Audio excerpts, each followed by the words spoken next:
Buenos días a todos los que no había podido saludar. Tengo que reconocer una vez más que cada vez que vengo aquí me sorprendo porque las caras de muchas personas son nuevas.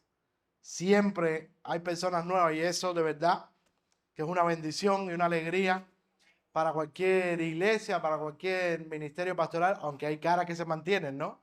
Pero hay muchas caras nuevas, así que seguramente para aquí no son nuevas, pero para mí sí. Y entonces le damos gracias a Dios por ello y agradecemos la invitación que se nos dio para predicar en esta mañana la palabra de Dios. Y estamos en una serie sobre la carta de Santiago. Les invito aquí que busquen en sus Biblias Santiago, capítulo 2, y vamos a leer conmigo los versículos del 1 al 13. Santiago, capítulo 2, versículos del 1 al 13. Dice así la palabra de Dios.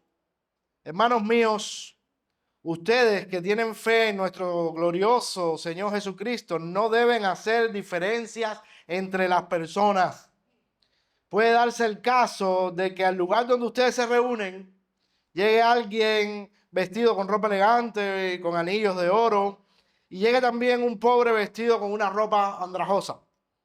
Si ustedes reciben gustosos al que viste la ropa elegante y le dice, venga usted, siéntese aquí, que es un buen lugar, pero al pobre le dicen, tú quédate allá de pie o siéntate en el suelo, ¿acaso no están discriminando entre ustedes y haciendo juicios malintencionados?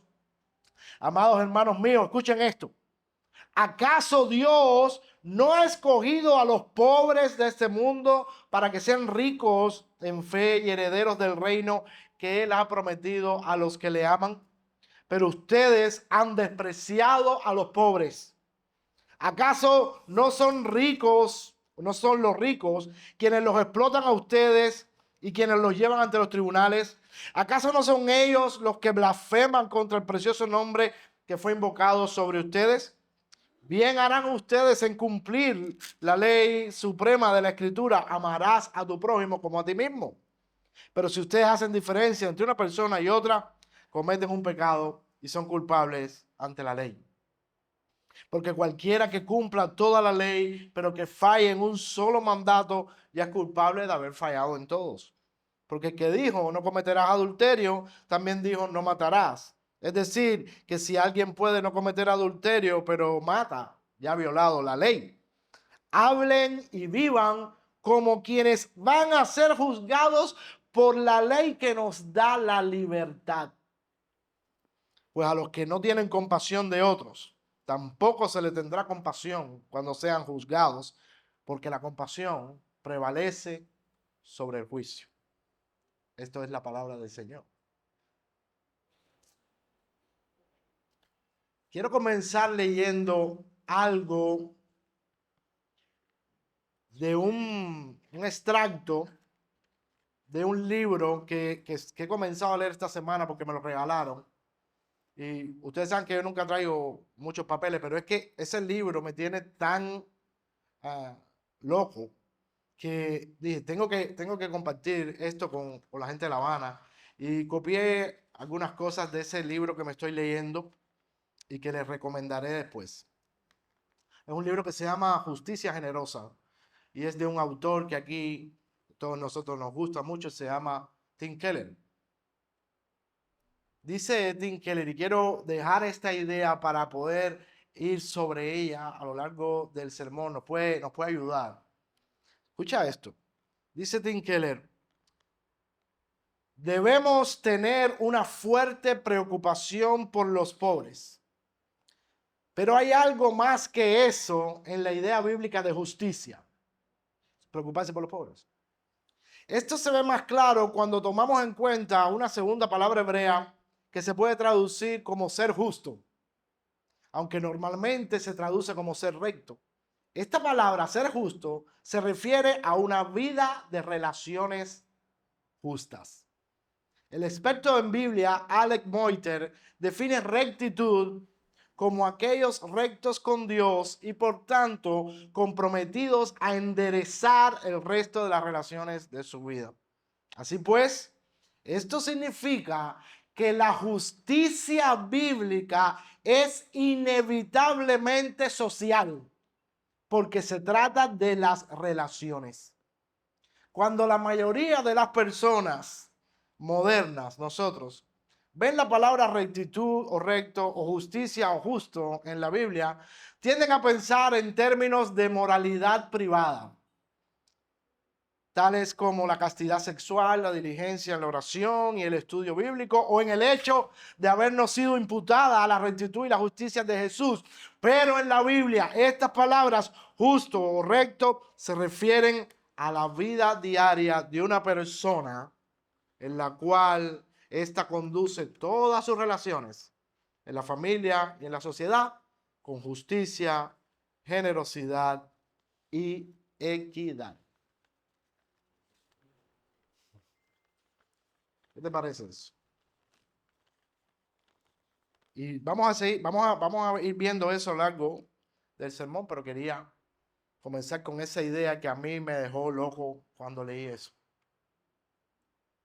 Y como hemos dicho aquí muchas veces, tener un encuentro personal con Jesucristo cambia toda nuestra realidad. No puede haber una persona que diga que ha tenido un encuentro con Jesús y todo siga igual. No es que las cosas se vuelvan perfectas de hoy para mañana, pero sí hay un cambio interior en la vida del ser humano que ha tenido ese encuentro personal con Jesús, que es Dios hecho hombre para nosotros. ¿Verdad? Es imposible seguir igual. Con Jesús no hay términos medios. O lo amas con locura después que lo conoces, o lo rechazas como el peor de tus enemigos. Pero al tener ese encuentro personal y vivo con Él, todo cambia para nosotros. Nada sigue siendo igual. Es lo que la Biblia llama la conversión, ¿verdad? Esa palabra griega que nos gusta usar a veces, metanoia, que es un cambio de mente. Pero ese cambio de mente no solamente se queda en lo intelectual. Un cambio de mente acerca de algo. Antes no creía en esto, ahora lo creo y no pasa nada. La conversión cristiana, el encuentro personal con Jesucristo, no solamente trae un cambio en nuestras mentes acerca de lo que Él es y lo que nosotros somos, sino que trae un cambio en toda nuestra vida, en todo nuestro actuar, en todos nuestros comportamientos, en todos nuestros deseos y en todas nuestras inclinaciones. Hay un cambio total y radical que, como hemos dicho aquí muchas veces, solo produce el Evangelio. Por ejemplo, cuando alguien tiene un encuentro con Jesucristo y esa persona era un ladrón, automáticamente se convierte en una persona que ahora vive para dar a los demás, no para quitarles, ¿verdad? Si esa persona antes era un maltratador, ahora esa persona cambia y en vez de dar maltrato o odio, da amor, ¿verdad? Si esa persona era un problemático, ahora él lo que busca es restaurar las relaciones, no romperlas. Cristo tiene que producir un cambio en la vida de cada una de esas personas. Y esto es lo que Santiago va a estar hablando a lo largo de toda su epístola, cómo la fe se puede ver, cómo la obra de Dios se puede ver en la realidad, en la concreta. Puesto que esto no es algo meramente intelectual ni espiritual, que no se concreta, que no se puede ver. La obra, gracias, la obra de Jesucristo se puede ver. Y Santiago está tocando ese tema desde el inicio y en esta sesión él vuelve a la carga sobre esta cuestión, porque es imposible, mis hermanos, es imposible haber tenido un encuentro con Jesucristo y seguir siendo el mismo de antes. Cristo cambia toda nuestra vida. Y si alguien aquí, vamos a empezar así, piensa que ha tenido un encuentro con Jesucristo y sigue siendo la misma persona que era antes, entonces no ha tenido ningún encuentro con nadie. Y debería buscar tener un encuentro con Jesucristo que nos cambia por completo. No nos cambia en el sentido de que si antes me gustaba ponerme una camisa de hilo, ahora no. Nos cambia adentro y cambia nuestras maneras de relacionarnos. ¿Ok? La primera parte de este texto, voy a buscarlo de nuevo porque se voló. La primera parte de este texto, primeros 4 versículos, nos habla de un ejemplo concreto que Santiago nos pone para que podamos ver cómo aquel que ha tenido un encuentro con Jesucristo debe ser cambiado. Y Santiago usa muchos ejemplos concretos de la vida para que nosotros podamos ver este. Dicho sea de paso, no sé, me imagino que sí, cuando comenzó esta serie de sermones, ustedes deberían saber que el autor de esta carta se ha pensado por muchos, ¿verdad? Que es Santiago, el hermano de Jesús. El hermano de Jesús. Y es curioso porque ustedes saben que los hermanos de Jesús al principio de su ministerio y prácticamente a su muerte no creían en él. No creían en él. No creían que él era el Cristo, el Mesías, el ungido de Dios, Dios hecho hombre.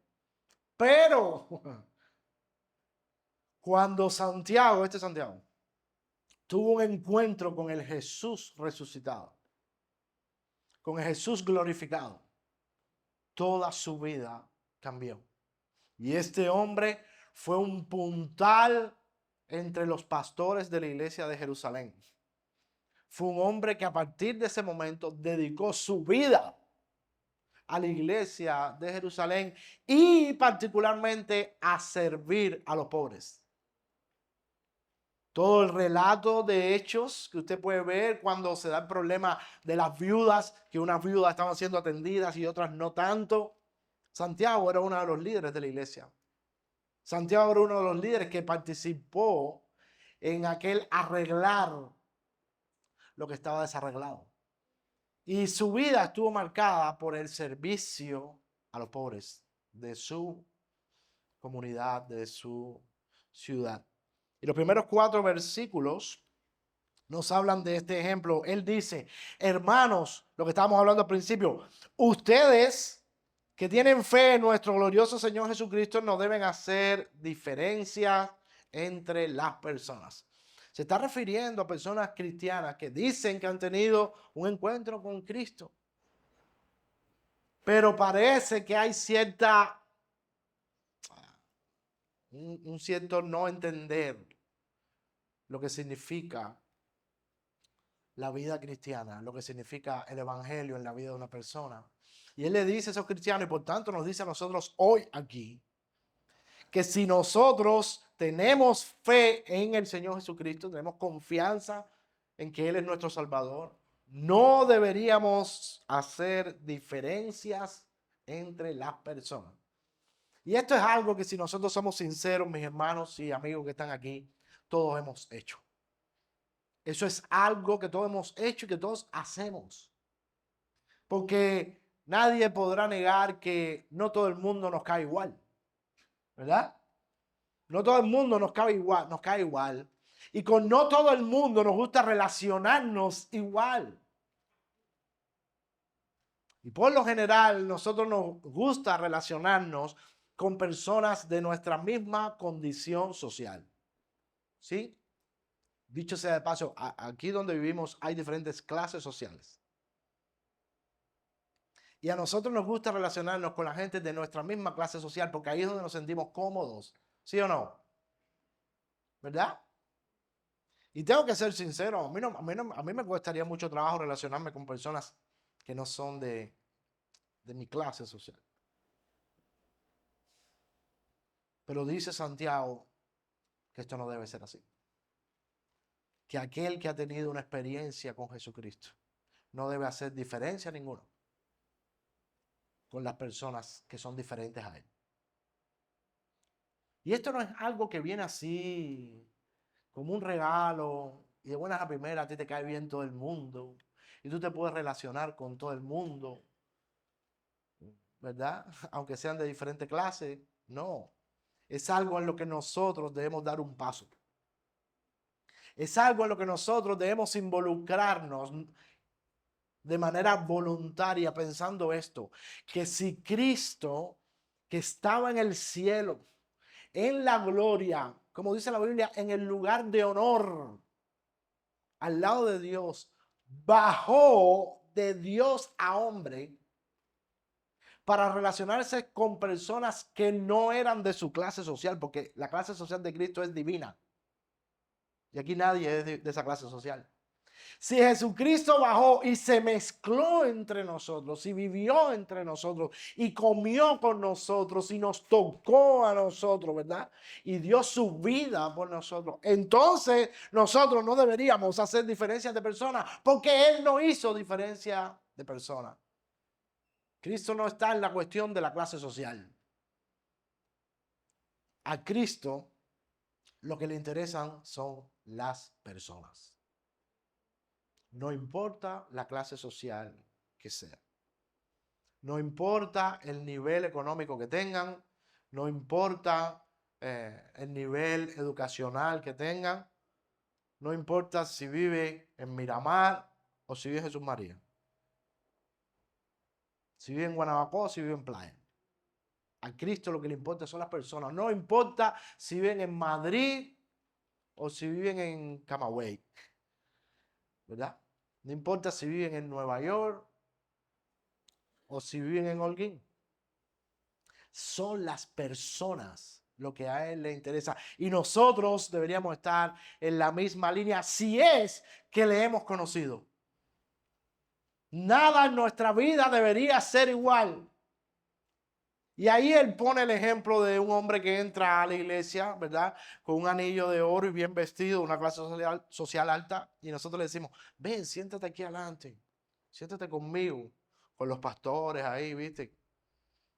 Que la gente piensa que son una clase social en la iglesia también, pero no son ninguna clase social. Son iguales que los demás.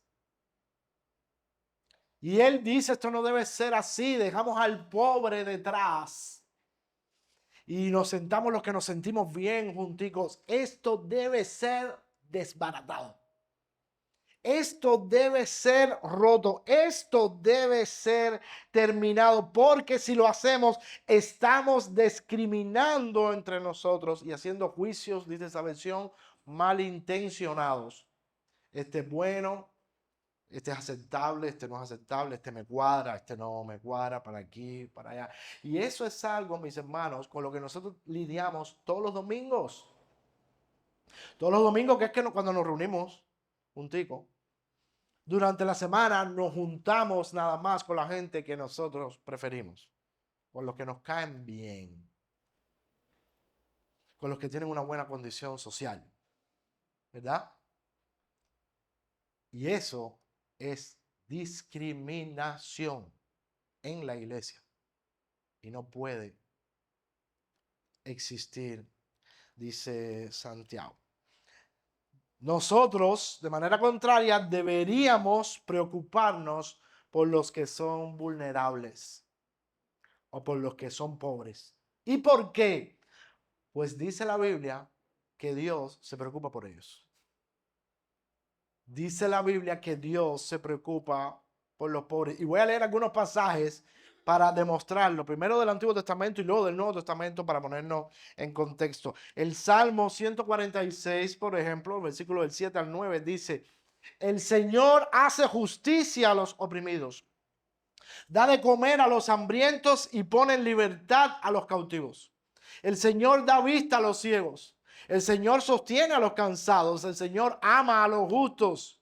El Señor protege al extranjero y sostiene al huérfano y a la viuda, pero frustra los planes de los impíos. Y en Job, capítulo 29, versículos del 12 al 17, mira la descripción que Job hace de sí mismo. Si el pobre recurría a mí, yo lo ponía a salvo. Y también al huérfano si no tenía quien lo ayudara. Me bendecían los desahuciados. Por mí gritaba de alegría el corazón de las viudas. de justicia y rectitud me revestía. Ellas eran mi manto y mi turbante. Para los ciegos fui sus ojos y para los tullidos sus pies. Fui padre de los necesitados y defensor de los extranjeros. A los malvados destroné y de sus fauces les arrebaté la presa. Ahora, para nosotros es fácil entender esto y decir, mira, eso está bien, lo que hizo Job. Pero esto era revolucionario para los pobres en el tiempo del Antiguo Testamento. Estas cosas eran revolucionarias. ¿Por qué? Dice un experto de Ceilán, Vinod Ramanchara, que esto él lo bautizó como justicia escandalosa. Esto que acabamos de leer de los Salmos y de justicia escandalosa. Él dice que en prácticamente todas las culturas antiguas, escucha esto, el poder de los dioses se canalizaba y se identificaba con las élites de la sociedad. Los reyes, ¿verdad? Los sacerdotes y los capitanes militares. No con los parias, no con los pobres. El poder de los dioses se identificaba en el mundo antiguo con las clases ricas, no con los pobres. ¿Y por qué? Porque los ricos eran los que podían construirle a esos dioses templos magníficos y ofrecerles buenas ofrendas, pero el Dios de la Biblia no es así.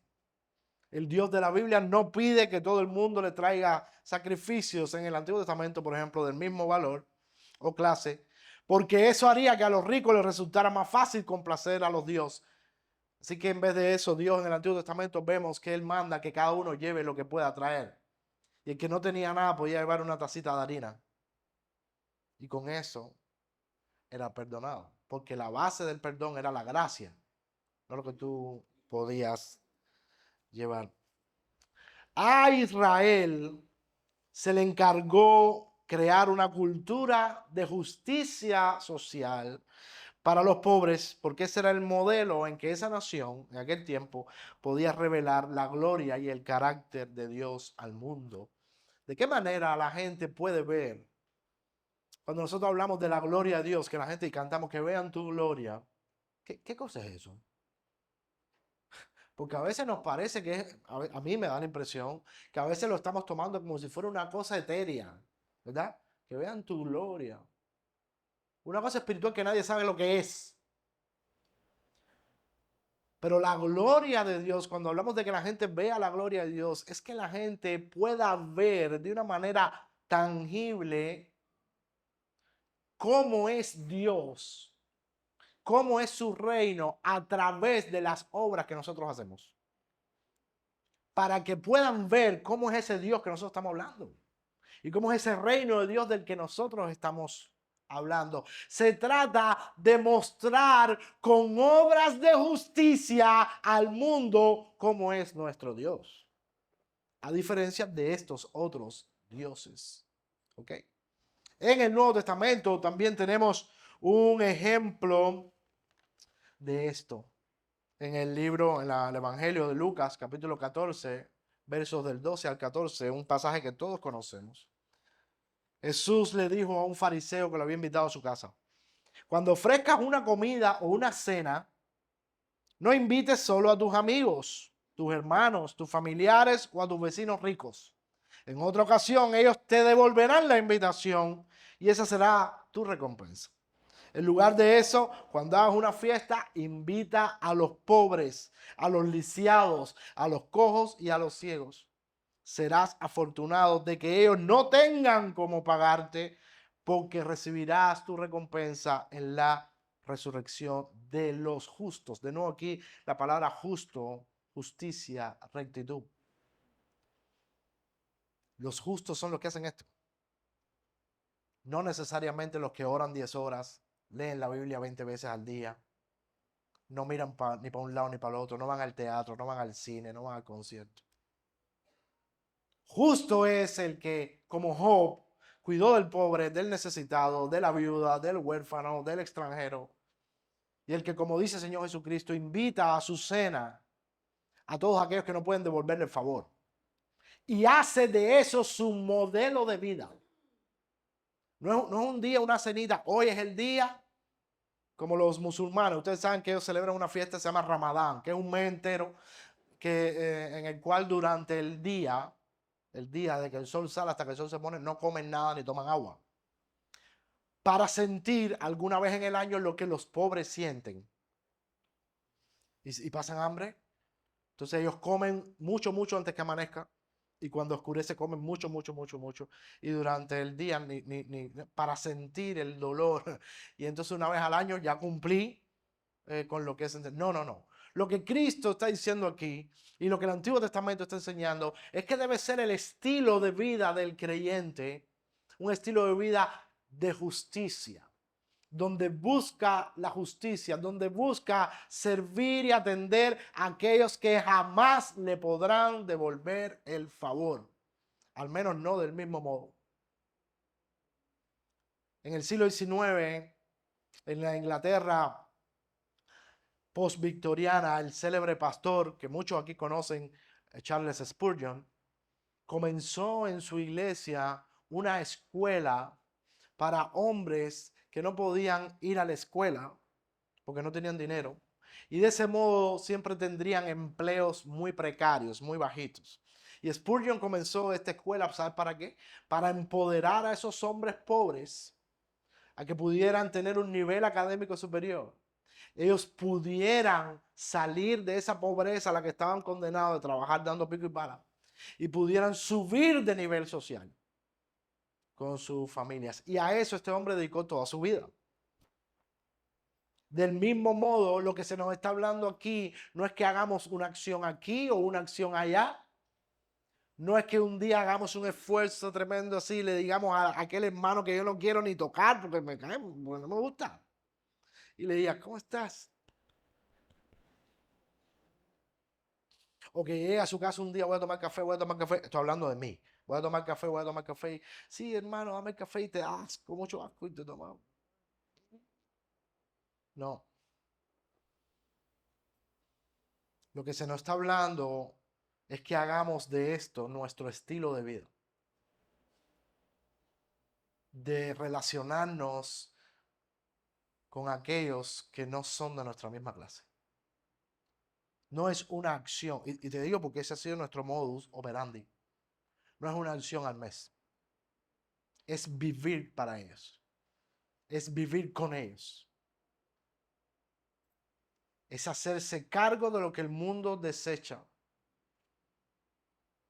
Cierta vez cuando la madre Teresa Calcuta tuvo la posibilidad de tener un encuentro con el presidente Clinton, ellos estaban abogando por el aborto libre, y ella le dijo, dame todos esos niños a mí. Yo me haré cargo de ellos. Y para ponerlo más occidental, la iglesia del pastor John Piper, que muchos conocen, comenzó un ministerio donde ellos atendían casos de muchachas jóvenes que no podían dar a luz por ciertos motivos o no querían y iban a abortar.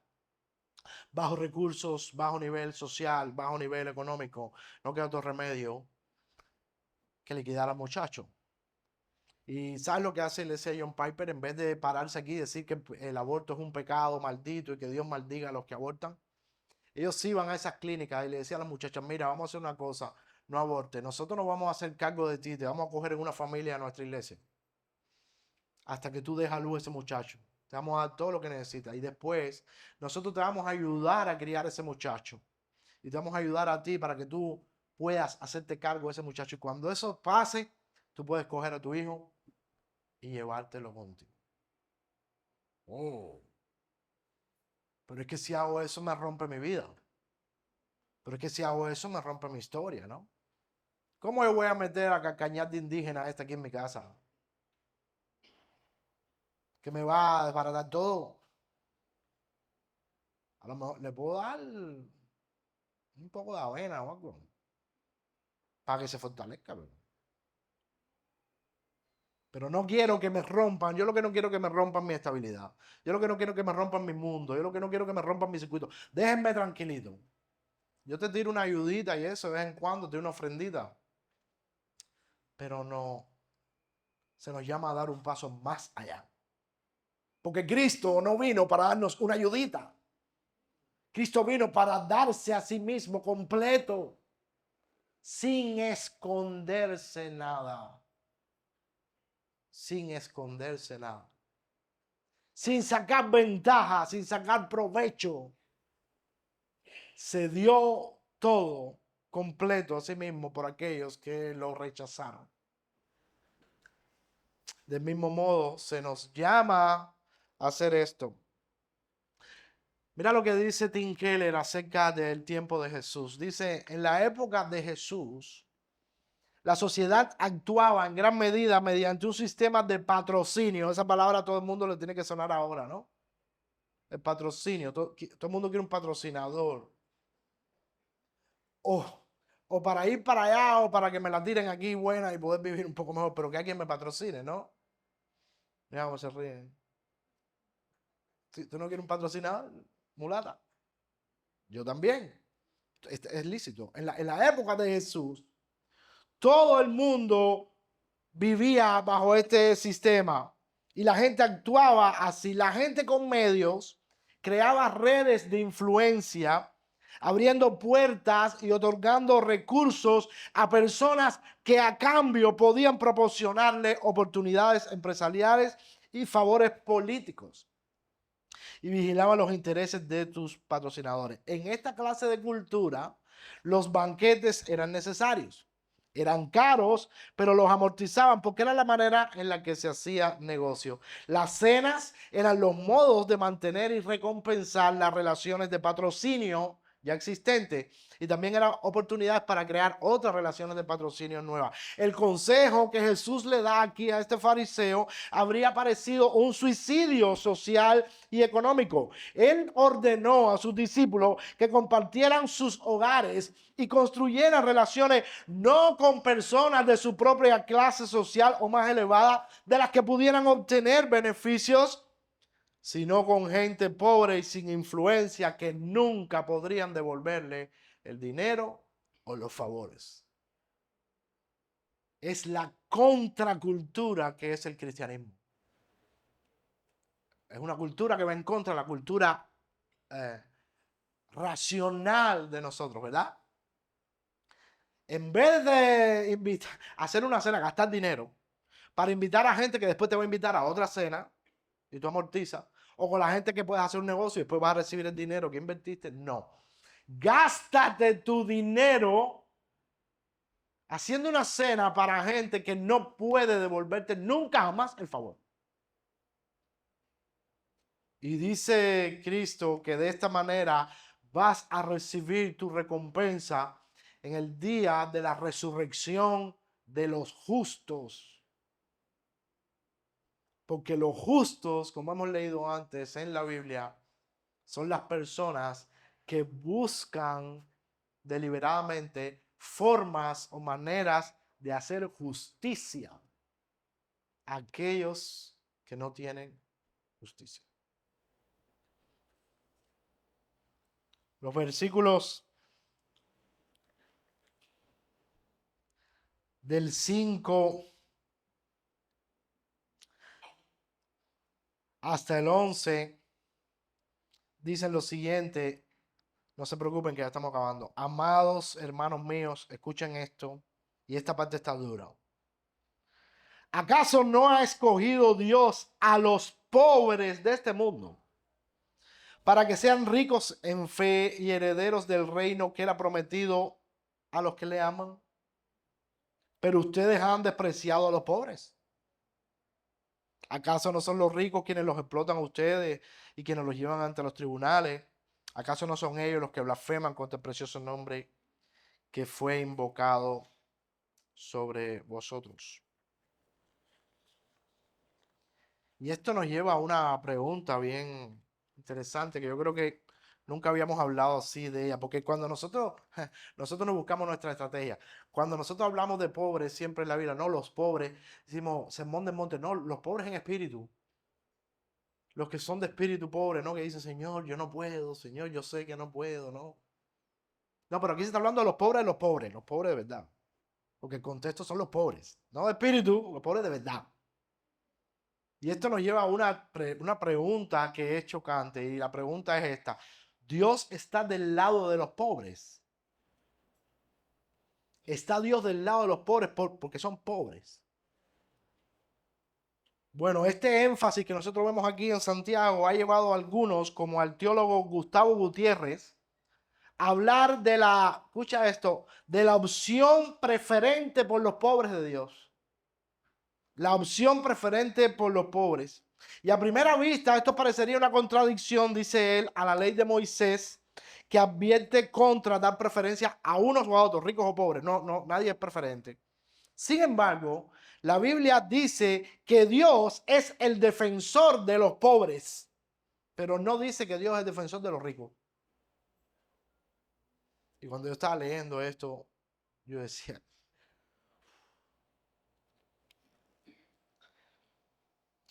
y aunque algunos textos de la Biblia piden justicia también para los miembros de las clases acomodadas, las llamadas a hacer justicia a los pobres exceden tales pasajes por 100 a 1. ¿Por qué? Bueno, ciertamente a la gente rica se le puede tratar injustamente, pero dice un filósofo llamado Nicholas Wolterstorff que es un hecho que las clases más bajas no solo son desproporcionalmente vulnerables a la injusticia, sino que por lo común son desproporcionalmente víctimas de la injusticia, las clases más bajas. ¿Por qué? Porque la injusticia, dice él, no está distribuida igualitariamente. La injusticia no está distribuida por igual para ricos o pobres. Es lógico pensar que es más fácil cometer injusticia contra personas sin dinero o estatus social para defenderse, ¿sí o no?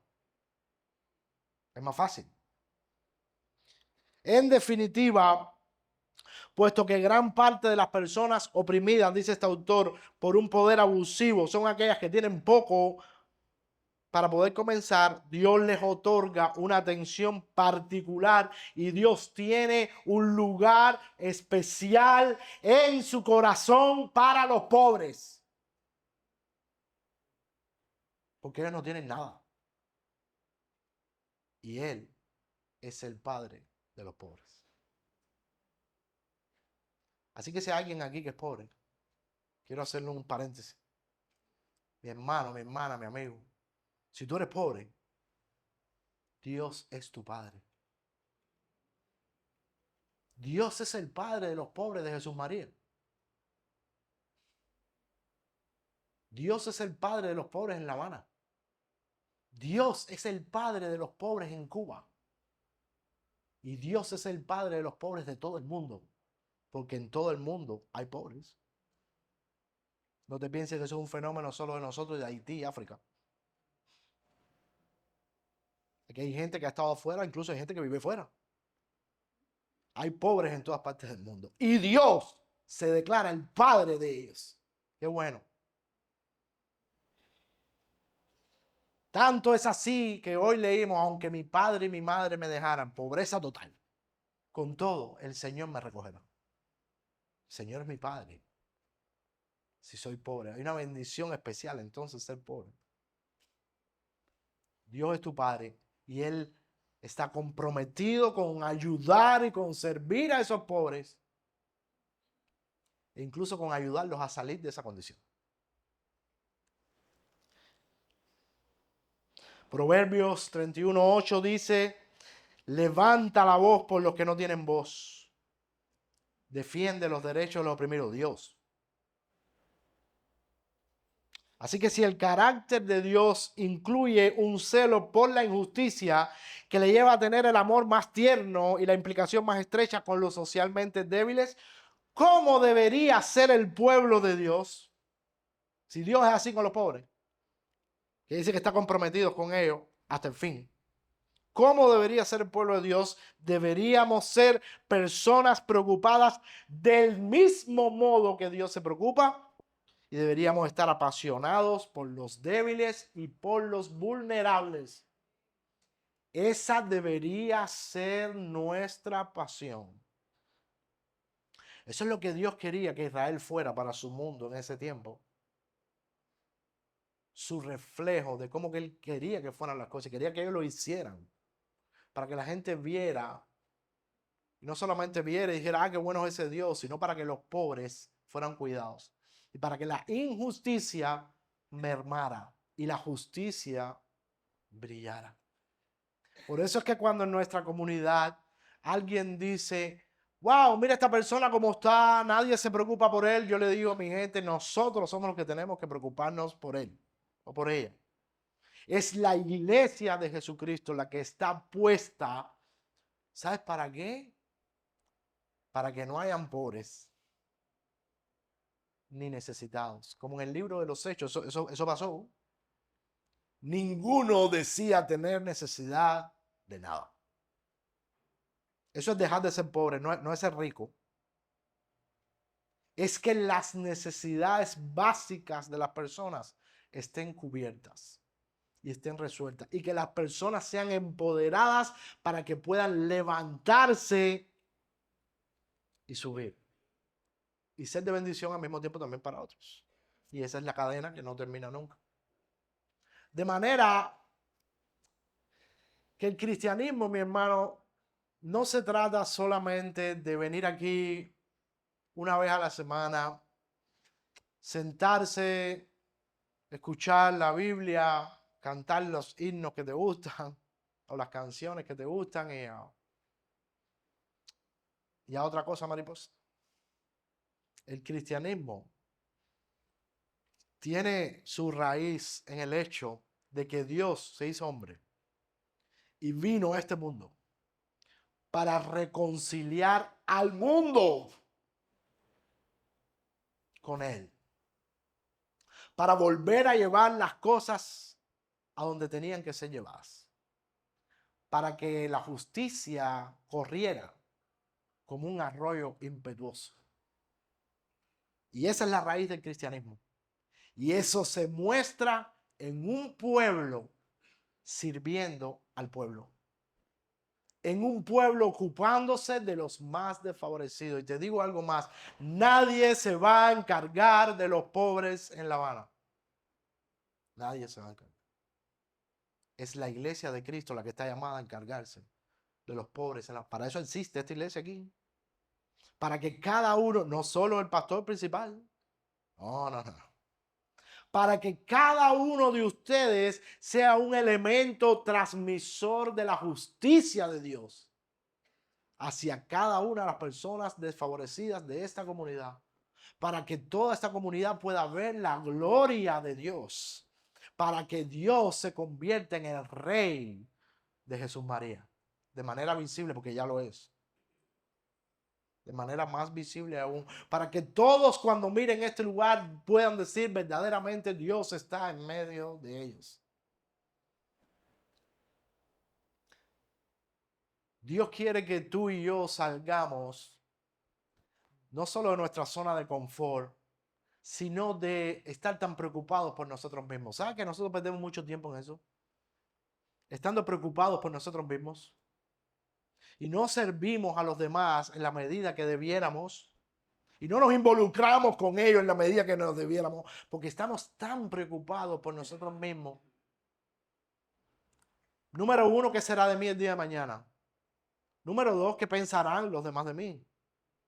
Número tres, ¿y si la persona después no responde? Pero es que a nosotros no se nos ha llamado a pensar así en ninguna manera. A nosotros se nos ha llamado a servir a los pobres de la comunidad. Ese ha sido siempre el sentido de la iglesia de Jesucristo. Nunca podrán ver a Jesús si no lo ven a través de nosotros sirviendo. La salvación que Cristo ofrece no solo es una liberación del infierno y una inclusión en el cielo, que lo es, sino es la redención total de la vida del individuo. Es completa, es física y es espiritual. Es plena.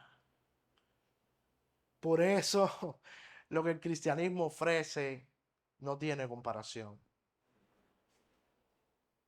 Y somos nosotros los llamados a hacer esto. ¿Por qué? Porque haremos bien, como dice Santiago, en cumplir la ley suprema de la Escritura. Amarás a tu prójimo como a ti mismo. Pero si hacemos diferencia entre una persona y otra, cometemos pecado. Y estamos violando la ley, porque aquel que cumpla toda la ley pero falla en un punto es culpable de haber fallado.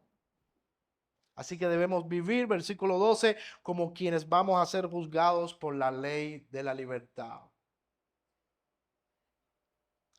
Pues a los que no tienen compasión de otros tampoco se les tendrá compasión cuando sean juzgados, porque la compasión prevalece sobre el juicio.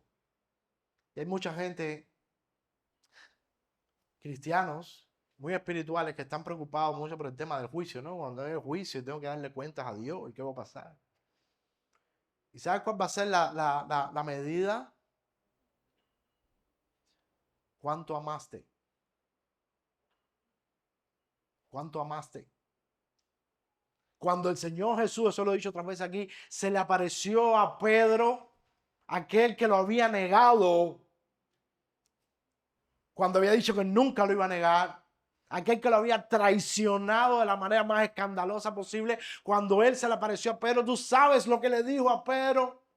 Pedro, ¿me amas? Pedro, ¿me amas? Esa es la manera de relacionarse Cristo con nosotros. Ese es el juicio. Dice que vamos a ser juzgados por la ley de la libertad. Y Él nos hizo libre para que pudiéramos amar. Porque antes de Cristo no podíamos amar libremente. Estábamos atados, esclavizados a nuestra cultura, a nuestros miedos, a nuestro egoísmo. Pero en Cristo somos libres para amar así, para poder amar a aquel al que yo no puedo amar. Él nos da la libertad para hacerlo y esa va a ser la base de nuestro juicio. ¿Cuánto amaste a tu prójimo? ¿Cuánto amaste a tu prójimo? Sal de ti, mi hermano. Vamos a salir de nosotros mismos este año. No digo que hagan resoluciones, eso no funciona, pero eso es lo que estamos llamados a salir dentro de nosotros mismos. Eso es lo que significa niégate a ti mismo, toma tu cruz y sígueme. Que podamos decir con Pablo, con Cristo estoy juntamente crucificado. Estoy muerto y ya no vivo yo, sino que Cristo vive en mí. Y lo que ahora vivo en la carne, lo vivo en la fe del Hijo de Dios, el cual me amó y se entregó a sí mismo por mí. Que podamos no solo decir eso, sino vivirlo. Sino decir, este año Yuneisi va a morir. Este año Ulises va a morir. Este año Pachi va a morir. Marilyn va a morir. Mercedes va a morir. Los que están ahí arriba van a morir. Para que sea Cristo el que viva. Y Cristo el que resplandezca. Y que de una vez esta sociedad pueda ver de verdad la gloria de Dios a través de sus hijos que viven para los otros. Como Cristo vivió para ti y para mí. Pensemos en eso. Pensemos en eso. Porque a los que no tienen compasión de otros, tampoco se podrá tener compasión. Porque la compasión prevalece sobre el juicio. La compasión va a desaparecer ese juicio que tanto temes. Porque prevalece, porque no hay fuerza mayor en este mundo que el amor. Como dice el apóstol Juan, es el amor y no otra cosa lo que cubrirá multitud de pecados. Y quizás esta es tu primera vez aquí, quizás esta es tu última vez aquí en mucho tiempo. Y tanto para unos como para otros. les animo, les exhorto en el nombre de Cristo. Sed compasivos los unos con los otros. Tened misericordia de los más desfavorecidos. No oprimas al que está debajo de ti. Súbelo por encima de ti. Que ninguno tenga mayor concepto de sí mismo que el que debe tener. Humillaos bajo la poderosa mano de Dios para que Él los exalte cuando fuere tiempo. Que el Señor bendiga su palabra.